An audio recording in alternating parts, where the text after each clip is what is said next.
So you found the verse, my friend? No, I made a mistake. I'm sorry. I misread it. Oh, okay. You misread it. Okay, that's no. I accept that you are decent and you say the truth. So we go back to our topic. So what do you think about Islam, my friend? I'm gonna be honest. I wasn't listening to your, to the podcast. I was just. Okay, no problem. I want to ask you now about Islam. Anything, whatever you want. Like, what do you think about Islam in general? You are from Azerbaijan, as I understand, right? Yeah. Okay, a person who is from Baku, from the heart of Azerbaijan, what do you think about Islam? To be honest, because I guess because we lived under the Soviets, it was different. Because you had a mix of everybody, Jewish, Christian, Muslim, everybody was living there. It was more like brotherhood. Everybody was friends. We didn't have any problems with anybody. So, and we just, we went to the mosque because our family went. Yeah, but what do you think yourself about Islam? So in the time of the atheist, everybody was a friend. After the atheist left, everybody is an enemy. Yeah. So Islam came, peace is gone. Islam leave, people are living in peace.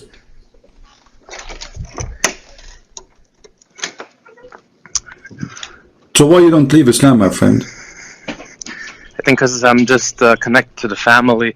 I'll be honest, I lived in a couple of years in Israel, so I have a lot of Jewish friends, and I lived in America. Well, so I know that there's a strong relationship between Israel and Azerbaijan, which I find a kind of a hypocrisy between a Shia Muslim country and a Jewish country. Suddenly they became so close to each other to the point they go in a war with Armenia, right? So, the Jews, they are supporting the Muslims in Israel. I'm talking about the Jews in Israel, supporting the Muslim army in Azerbaijan to attack the Christian army in Armenia. How'd that work? What do you think?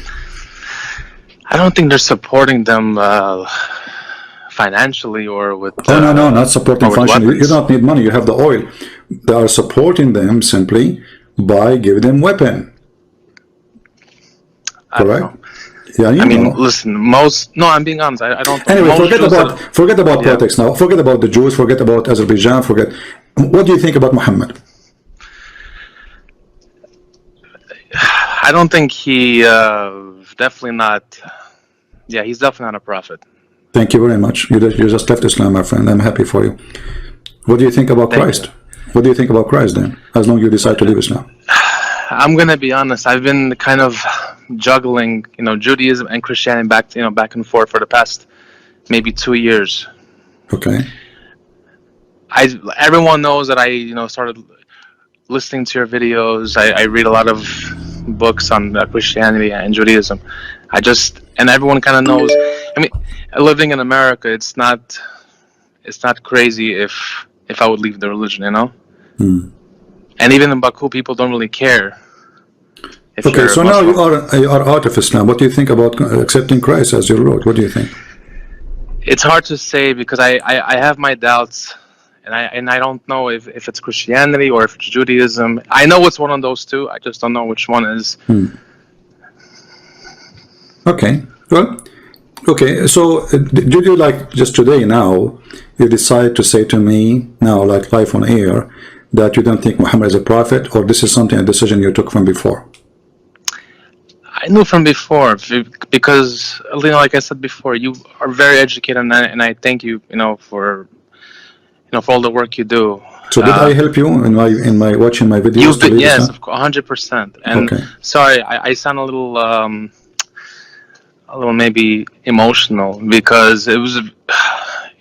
Honestly speaking, you are like a hero of mine, because if it wasn't for you, I would have been stuck and doing having these beliefs in my head. Yeah, you don't want to have your penis endless, right? Sorry for saying the word, but this is how it is. It's okay. It's okay. It's all right. This is how it is, ugly and evil, and stupid at the same time. It's very stupid, but I think the problem is that a lot of Muslims are good people, and especially the ones who are not following Islam. They call themselves Muslims, but they don't follow anything. but You they're see, decent people. our problem is not with the people as much as with the religion. So why people they do things, bad things? Because they are following certain religion. That is the story, right? Yeah. Why Yeah, somebody 100%. why somebody join Al-Qaeda? Because he is following Islam, not because he is a bad person. Islam made him bad person. So the second you decide to follow Islam step by step as Muhammad did, then you find yourself become a terrorist. Yeah. If Muhammad says I've been ordered to kill all mankind and your prophet is the best example, you do what the prophet did. But that's wrong. That's wrong, because I remember even in Baku when we had problems with the Armenians, there were Jews that were protecting Armenians, and there were Armenians that were protecting Arab people, and Arab people were, it was just like everyone was united. Well, It wasn't. you see, I have no problem to have millions of friends from Muslims. Why not? But when I read the Quran saying that Muslim can take Christians and Jews as a friends only if they are lying to them, how I can trust anyone to be my friend? You know what I mean? Right. Yeah. 100%. Because even the one who give me, you know, he called me, how are you? Are you sick? Are you okay? Even the one who might come to help me in something, he might be lying to me. Of course. Because what is the guarantee that this person will not go back home and read the Quran and say, oh, I can take them as a friends only if I'm lying to them? Otherwise, you sound a very nice person. Let us say you're not of Islam yet, and I met you somewhere. Yeah. And look, this person is wonderful. And then he said to me, hey, Christian, I want to be your friend. I will think 100 times before I take you as a friend, to be honest, because you are a Muslim. And Muslim mean to believe in the Quran. And the Quran saying you cannot take them as a friend. So what do you mean? Then I found a solution. Chapter 3 verse 28 says you can lie to them, speaking to them in a friendly way while your heart is like this. You know? Yeah. But a Christian, he cannot do that to you. Christian, he cannot do that to you. He cannot lie to you. He could, you know, I'm talking about real Christian. But my friend, let me ask you a question, if you don't mind. Sure. Doesn't it say that if one does not believe in Jesus, will be eternity in hell? Sure. Everybody. This is not only for a certain person or certain group. Even Christians, you know, even the ones who claim to believe in Jesus, if they don't believe in Jesus for real, because there's many are hypocrite, you know, they take a benefit of something. So believing in Jesus is the condition to go to heaven or not in Christianity. Absolutely. I was listening to this one Christian guy, and he said that for the Jews is different because they are God's chosen people, and the Christians will be what did he say? They will be grafted in with the covenant with the Jews. So if the Jews, that's not true. You see, he speak about the certain number, and there's a certain small number of the Jews. Those are from before Jesus. You know. Those are the people who they were waiting for Jesus. Jesus did not come in their time, so they didn't get the chance to believe or not to believe. They believe still in Jesus. They are waiting for him, but they died and they are still waiting for him before the coming of Jesus. So, you know, if some Christian, he says something, you know, this is their interpretation, and it is, I guarantee you it's false. Because the Bible says it clearly. Jesus said, not I mean, not just a person said, you know, that I am the way. I am the way. I am the truth. I am the door. I am the life. I am the resurrection. So all those things have to be happen by Jesus, not by anyone. So believing in anything, but you don't believe in the Messiah, the Christ, who came to this earth, will not take you to heaven. You are a Jew, you are a Hindu, you are a Christian, doesn't matter. If you don't believe in the Messiah who came to this earth already, you are not going to heaven. Doesn't it say that when the Messiah comes, he has to, you know, do all the stuff, the resurrection of the dead, the temple will be rebuilt in Jerusalem, there'll be peace in the world, and the list goes on. Jesus he said, you can destroy this temple, and I will build it in 3 days. He was talking about his body. So there is, you know, Jesus, he knew exactly what is written in the Old Testament, and he explained very well. They killed him. They crucified him, and he built this temple because this is the temple of God in 3 days, not in 3 years, 3 days. So a Jew who refuses, he will try to find, the same as a Muslim, he will try to find a reason not to believe in Jesus. I understand that. But you will notice that the majority of the Jews already they are Christians. The minority are not the opposite. Where is this? Because where is the Jews? There's only like 20 millions. You know why? I mean, this is a nation exists since thousands and thousands of years. Right. Even if we say like Hitler, he killed millions of them, correct? Like 6 million. Okay, but still that will not change the number. You are from Azerbaijan. The number of Azerbaijani people alone is way more than the Jews in the world, correct? Correct. Yeah. So what happened? Why this nation is so small? Because the majority, they became Christians, and they don't call themselves Jews. Those are Messianic Jews. So remember, the first Christians in the world, they were Jews. They were not from different location, right? Correct. Okay. So the Jews are the first to accept Jesus, and this is why he came to them, because they were waiting for him.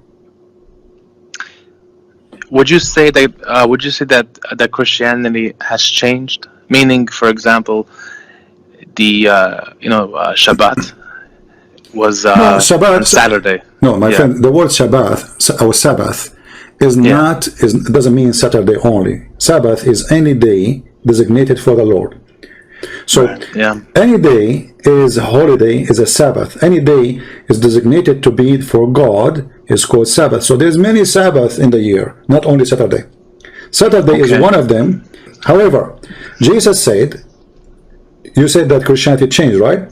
Yes. The Jews, they were watching Jesus and they said, look, your disciples, they are working in the field. He said to them, Sabbath was made for the man. Man was not made for the Sabbath, which means they have a wrong understanding of the Sabbath. When a man, he do good work for the Lord, he is not breaking the Sabbath. Sabbath is not meant to be a person who do nothing totally. As long, you see, this is the idea of the Jews. They are somehow, Muhammad, because he lived between them, he was trying to adopt in a stupid way what the Jews believe. So if we ask ourselves, when God, he ordered the Jews not to work in Sabbath, right? Do he really care for a day? Do you think this is what he cared for, a day? Is that a day he cared for? Or it is because they are greedy and they don't want to work, and their servant, they work 24 hours, 7 days a week. So by forcing Sabbath on them, now no Jew have excuse to go to open his business, to open his store, or to force his servant to work. So now all the employees who work for this Jewish man, they have to go to rest. So this is why Jesus said, Sabbath was made for the man, not the man was made for Sabbath. Okay. You understand? And that is very logical, right? I don't know. I need to. Think about it. Which one is important to God? A day, or the man who He created? It depends on. I don't know. That's a tough question. No, it's not. Let me make it simple for you. Let me make it simple for you. So, did God send all the prophet for the sake of the Sabbath or for the sake of the man? No, for the man. Okay, so the man is more important, obviously. Correct. Okay, yes. So it's very easy. So when a Jewish person or even a Muslim, he go into details and he's stuck with the silly ones usually. Like, you have to wash your hands, right? Yeah. This is silly. Yeah. Jesus, he answered them, it's not what go inside your mouth will make you dirty, but what come from your mouth. So their hand is clean, but their mouth is filthy. Which one is more important? If you go right now and you see a homeless person, he did not take a shower for a month. But this homeless, he never killed, he never lied, he never hurt anyone. He's a very nice person. And there is a person, he take a shower with perfume. He have a limousine, he have bodyguards, he live in the most magnificent palace. But he is a criminal, he's a drug dealer. Which one of them is more clean, you think? Oh, obviously. Well, yeah, that's his spirit. This is the person's soul. So Jesus, he was our Lord, who is teaching us the real thing. It's not the poor who is bad because he's poor. It's not the poor because he's smelly, he is dirty. It is the one who is full of dirt inside him. It's what comes from inside you, not what is outside you. So the Jews, they focus in cleaning, right? Well, cleaning is good. Nobody's saying it's not. Absolutely it's good. But they are so much into Like, you know, like there's a police, he says, if you go in the car and you did not turn the light right away at night, we give you a ticket. But the law, it doesn't say really, you know, I mean, the light exists so you can see and they can see you. So I just turned the car on. I did not even drive yet. He want to give you a ticket. The Jews, they were practicing a form of hypocrisy. When a rich man, he committed adultery. You remember the story in the Bible where a woman, she was going to be stoned to death. Okay, where is the man? Right. Why they are going after the women? Because she is a poor woman. Obviously, the man is the rich, he had money, you know. So they go after the women, but they don't want to stone the man because they are hypocrite. The rabbis are the same. Why the rabbi they want to kill Jesus? Because, you know, he's snatching their authority from them. He is taking away, you know, what people trust on them, that they are nobody. They are just a bunch of liars. So when the rabbi, they asked Jesus, should we pay tax to Caesar? You know the story? Yeah. Okay. Caesar present an occupation. So if Jesus said, "Oh, pay tax to Caesar," the rabbi will say, "Oh wow, look, he is betraying us, taking side of Caesar," right? And if he say don't, the Roman will arrest him. Correct? You see the evil? So look what Jesus said in extreme wisdom. He came to one of them. He says, "Can you show me the coin in your pocket?" So he took a coin and he showed him. He said, "What is this picture there in the coin?"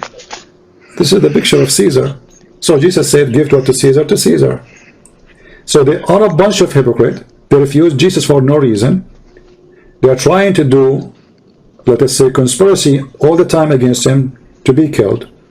And they don't want to pay tax to Caesar, but they work for Caesar. They work in the court of Caesar. They obey Caesar. And they carry the money of Caesar, and yet they are asking, should we pay tax to Caesar? And they are paying tax to Caesar. So now, my friend can, yeah. See, so now the answer is the problem, not what they do.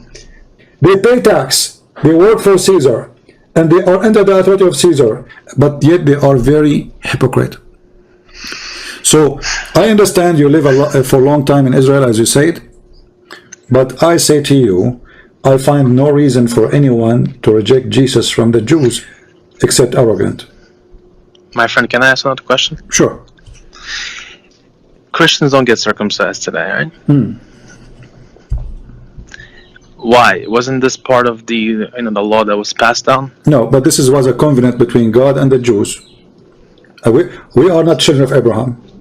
Are you? I don't know. You are not. You are from Azerbaijan. You are not. I am not. The Arab are not children of Abraham. Yeah, but which? Okay, because you just said the Arabs are not, and the Azerbaijani are not either. But there were the 10 lost tribes, right? We don't know where they went. It's possible maybe they went. No, it doesn't matter. Doesn't matter. They say the covenant is made between a man and his children. Same time. Circumcision was meant for the benefit of the man, not the opposite. So if you are circumcised, at that time people there is a lot of disease, illness. Until now, actually, circumcision proven to be healthy and better for not doing it. So when God he gave the order, there was a reason. The same as the order for the pork, the same as the order for the Sabbath. Everything have a reason, but the reason is not the reason is to the man, is not to God. God don't care. He is the one who created you with it. Correct? Okay. So it's for your benefit to do it, no problem. But God he gave an order to a man and his children after him. I am not from his children. If God he came and he sent me a messenger saying, okay, well now I will have a covenant with the Arab to do that, and this person is a prophet and God said that to him, I would do it, no problem. But he did not. Same time, I will go back to my example. A person he is circumcised, a person he is keeping the Sabbath, a person he wash his hands, his feet, a person he give the 10% of his money to God, and he obey all the law. All right? Yeah. But all of this is just a ritual, but in reality he don't believe, and in reality he is adulterous, in reality he is a child molester, in reality he is a gang member. But this is always against the Bible. But apparently he is a very obedient person, but inside him he is the opposite. And there's a person, he is not circumcised, he don't wash, he don't even go to the temple, but he believes in God. He believes in the God of the Jews, of the Christians. He believes that we should not break the commandment. He believes in everything and he practiced them, but he's homeless. He did not get circumcision and he is dirty. Is he better than the rabbi, or who is better? Of course he's better. So you know what the Jews do? They are the same as the Muslim. They focus in things which is not really what the purpose of God.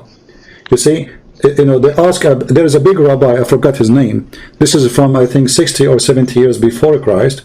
They ask him, what is the Torah? The Torah, he said, that all the Torah is love to your neighbor as you love to yourself, or something like that, you know? Yeah, this is Rabbi Hillel. Oh, Hillel, thank you. You just remind me. Yeah. So, okay, so the whole Torah is this. That the Torah is not Saturday and Sunday and circumcision, and those is just to complete the system.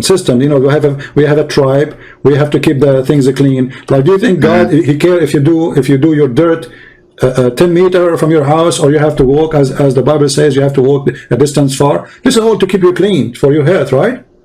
Yeah. But that will not make you a good person or a bad person to God.